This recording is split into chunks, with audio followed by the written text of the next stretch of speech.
जैसे पूरे टाइम ये लग रहा है कि कल को अब नंबर हमारा आ सकता है, कहीं जो मादुरो का हाल है वो उनका ना हो जाए, जो मादुरो के साथ अमेरिका कर रहा है वैसा किसी और देश के साथ ना हो जाए।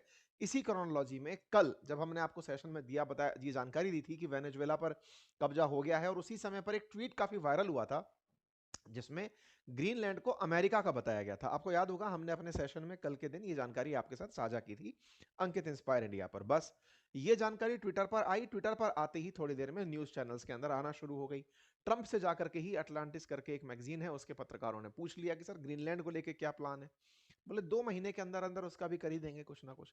तो 2 महीने के अंदर ग्रीनलैंड भी अब अमेरिका का होगा, वेनेजुएला अमेरिका का हो चुका है, क्योंकि अब अमेरिका अपनी तरफ से वहां सत्ता चला रहा है। ट्रंप के अकॉर्डिंग हम ही हैं, हमारी कंपनियां वहां काम करेंगी। अब वही काम अब ये ग्रीनलैंड में करने निकल रहे हैं। वी नीड ग्रीनलैंड, सीधा सीधा अमेरिका ने अनाउंसमेंट कर दिया है।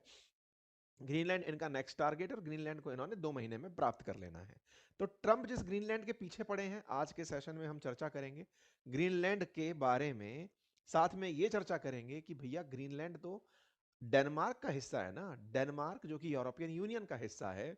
तो क्या यूरोपियन यूनियन अमेरिका के खिलाफ कुछ बोल पाएगी, या फिर पूरी तरह से अपनी इज्जत गिरवी रख के बैठी है, या फिर नाटो होने का कीमत चुकाएगी, क्योंकि नाटो का ही मेंबर है डेनमार्क, और नाटो कंट्री का ही एक हिस्सा अगर अमेरिका दबाकर बैठ गया तो ये कुछ कर पाएगा।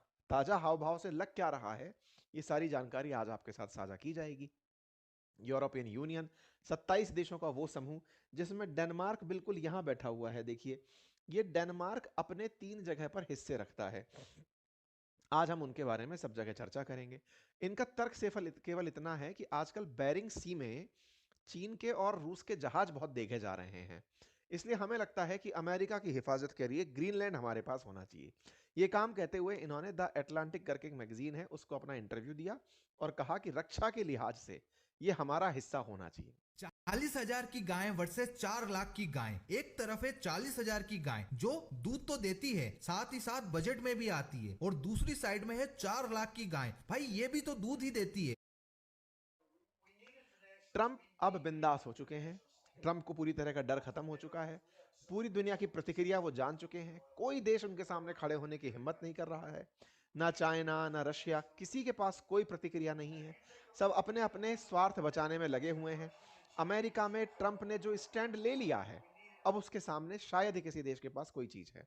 यही कारण है कि अपनी ताकत का इस तरह से प्रदर्शन करते हुए ये दिखाई दिए, वो अपने आप में एक लेसन है दुनिया के उन सभी तमाम प्रकार के मूल्यों की बात करने वाले देशों के लिए, जो ये मानते थे कि दुनिया में